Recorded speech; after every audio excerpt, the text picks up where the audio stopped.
नमस्कार मित्रांनो, स्वागत आहे तुमचं डेटा अनालिसिस व्हिडिओमध्ये. आपण 1 तारखेसाठी डेटा ट्रॅक करणार आहे आता आणि आज होती एक्सपायरी. ओके. ज्या लोकांनी व्हिडिओ पाहिला असेल एक्सपायरी अनालिसिसचा, ते त्यांना त्याची कल्पना आली असेल कशा पद्धतीने मार्केट राहिलं आणि जसं आपण विश्लेषण केलं होतं, अनालिसिस केलं होतं त्याप्रमाणे ते राहण्याचा प्रयत्न झाला किंवा नाही, तुम्ही कमेंट करून सांगायचंय. ओव्हरऑल बायस निगेटिव्ह होता. शॉर्ट कव्हरिंगची अपेक्षा होती, पण शॉर्ट कव्हरिंग होताना दिसली नाही. ओके.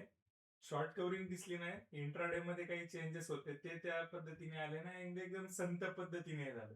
त्याचं रिझन असं आहे की ज्यावेळी मार्केट हे होतं म्हणजे ज्यावेळी अनवाइंड होतं सगळं दुपारच्या साधारण 1-1:30 वाजेपर्यंत, त्यावेळी रिटेलरचा रिस्पॉन्स काय आहे, रिटेलर त्याला कशा पद्धतीने रिॲक्ट करतो, त्या गोष्टींवरती ती रिकव्हरी डिपेंड आहे. तर नॅचरली होतं काय, रिटेलर जो आहे ना तो अशा काही लेवल्स आल्या की तो सपोर्ट शोधायला जातो आणि तो एफ-आयजने आता ते हे केलेलं असतं. लेट्स से की दुपारपर्यंत मार्केट जे आहे ते खालच्या लेव्हलला राहिलं किंवा एक साइडवेज त्या ठिकाणी मूव्हमेंट आली आणि मार्केट खालच्या लेव्हलला राहिलं, तर अशा वेळी रिटेलरचा जो फोर्स आहे तो वाढायला सुरुवात होते आणि रिटेलरचा फोर्स जर वाढला तर मग होतं काय की एफ-आय जे आहेत ना त्याला काउंटर करत नाही कधी एक्सपायरीच्या दिवशी. तर त्यामुळं दुपारनंतर असे शॉर्ट कव्हरिंग पॉसिबल वाटतात, पण ओव्हरऑल डायरेक्शन निगेटिव्ह होती. त्याप्रमाणे काम झालेलं आहे. आता ऑलमोस्ट 50-60% पर्यंतचा डेटा जो आहे ना तो अनवाइंड झालेला आहे. ओके. शॉकिंगली प्रोने थोडस त्या ठिकाणी पॉझिटिव्ह पोझिशन्स घेऊन ठेवलेल्या आहेत, पण त्या इमॅच्युअर पोझिशन्स आहे. म्हणजे बघा, 14 लाखाच्या अगेन्स्ट 7-7.5 लाखाच्या पोझिशन म्हणजे फार नॉमिनल गोष्ट आहे. ओके. आता इकडे 38-30 लाखापर्यंत 40 लाखापर्यंत पोझिशन गेल्या होत्या एफ आय क्लायंटच्या, त्या आता त्यांनी केलेल्या आहेत अर्ध्या, ऑलमोस्ट 60% तुम्हाला दिसत असेल इथं. आता त्या ठेवलेल्या आहेत 10,92,000च्या. म्हणजे ओव्हरऑल जो बायस आहे तो अजूनही निगेटिव्हच आहे.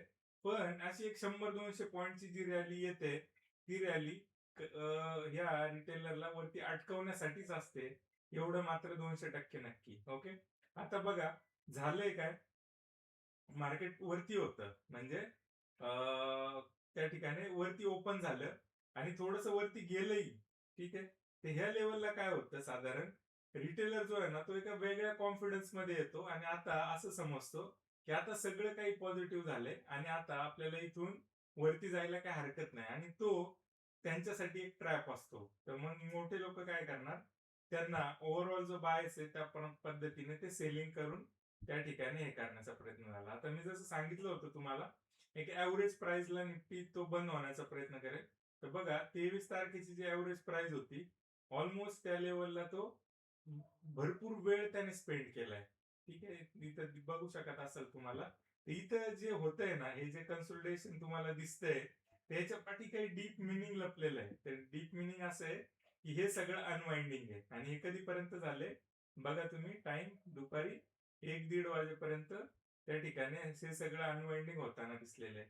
तर हे फार मॅटर करतं लॉंग रनचे, ज्यावेळी आपण पोझिशन्स होल्ड करतो, काही पॉझिटिव्ह पोझिशन्स त्या ठिकाणी घेऊन जातो, तर आपल्याला ऍटलिस्ट हे माहित पाहिजे की आपली जी डायरेक्शन आहे ती बरोबर आहे किंवा चुकीची आहे. ओके. अशा हिशोबाचा मित्रांनो डेटा आहे. डेटाचा इम्पॉर्टन्स समजून घ्या. अननेसेसरी कुठल्या ट्रॅप मध्ये अडकू नका. ऑलरेडी भरपूर एफ आयज आणि हे जे प्रो लोक आहेत हे ऑलरेडी लुटत लुटत आलेले आहेत आणि याच्यातून थोडं काय होईना वाचता येईल का, यासाठीचा हा डेटा तुम्हाला त्या ठिकाणी कामाला येऊ शकतो. ठीक आहे. तर उद्यासाठीची जी डायरेक्शन आहे ती साइडवेज आहे. ओके. विक्स थोडासा त्या ठिकाणी कमी होताना दिसतोय आपल्याला आणि मार्केटचा डेटा इमॅच्युअर आहे. म्हणजे बघा, इथे 34-38 लाखाच्या पोझिशन आहे, तर त्याच्या बदला 17 लाखाच्या पोझिशन आहे. मग रिटेलरकडे तेवढा स्कोप आहे त्या पोझिशन ऍड करण्याचा, तर ते हळूहळू हळू होतात. आता एक्सपायरी नंतरचा पहिला दिवस, दुसरा दिवस हा थोडासा इमॅच्युअर असतो. एक्सपायरीची दुपार ही थोडीशी इमॅच्युअर असते. तर अशा वेळी रिटेलरचा फोर्स जो आहे तो आपल्याला त्या ठिकाणी जास्त हे होताना दिसतो. ओके. तर हे आपल्याला असं ब्लाइंडली घेऊन नाही चालायचं की डे टाइम मॅच्युअर आहे म्हणून काही आहे. ओव्हरनाईट काही चेंजेस होतील, काही न्यूज येतील. ओके. न्यूजचा इम्पॅक्ट असेल. ओके. पण हा जो न्यूजचा इम्पॅक्ट आहे ह्याच्याही ओव्हरकम करेल डेटाचा इम्पॅक्ट. ओके. जरी न्यूज आली तरी त्या न्यूजला दाबण्यासाठी डेटा सफिशियंट आहे आणि इंट्राडे मध्ये जे चेंजेस होतात ते पण आपल्याला ऑब्झर्व करायला लागतात. ठीक आहे. तर तुम्ही आता व्हिडिओवर नवीन असाल तर मागचे काही व्हिडिओज बघणं अपेक्षित आहे.